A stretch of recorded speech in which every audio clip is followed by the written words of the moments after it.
আজকের গল্প মায়ের ঋণ। সন্তান পড়াশোনা করে অনেক বড় অফিসার হয়েছে। তার বাবার মৃত্যুর পর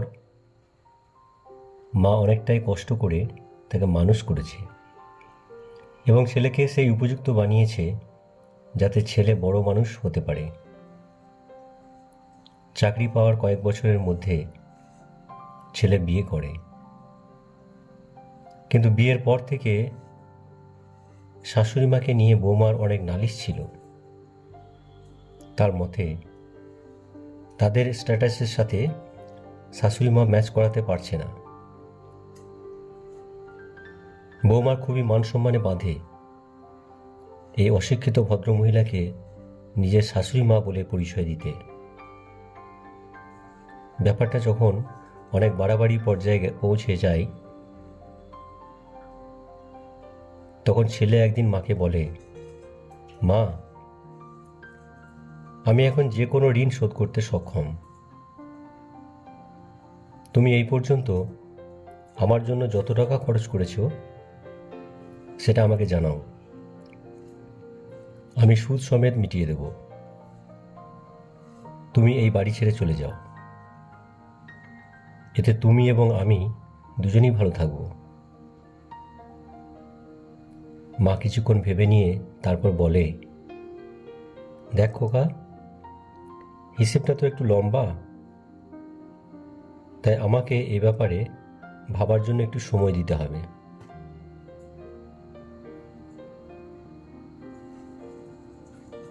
ছেলে বলল, ঠিক আছে, তোমাকে এখনই বলতে হবে না, এক দুদিনে জানিয়ে দিও।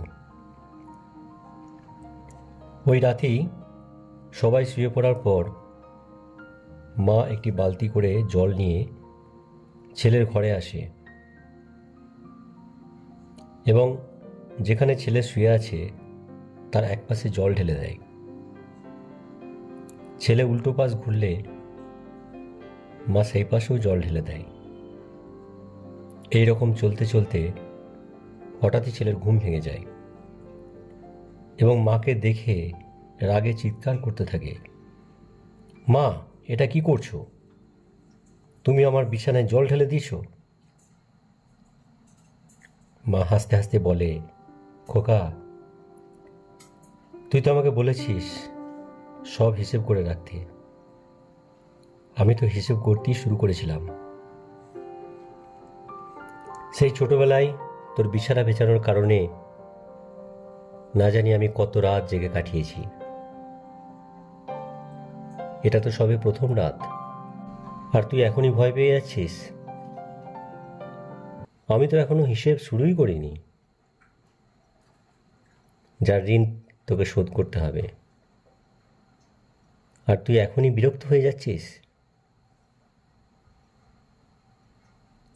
মায়ের এই কথা ছেলেকে ভাবতে বাধ্য করায় যে মায়ের ঋণ কোনো দিনও শোধ করা যায় না।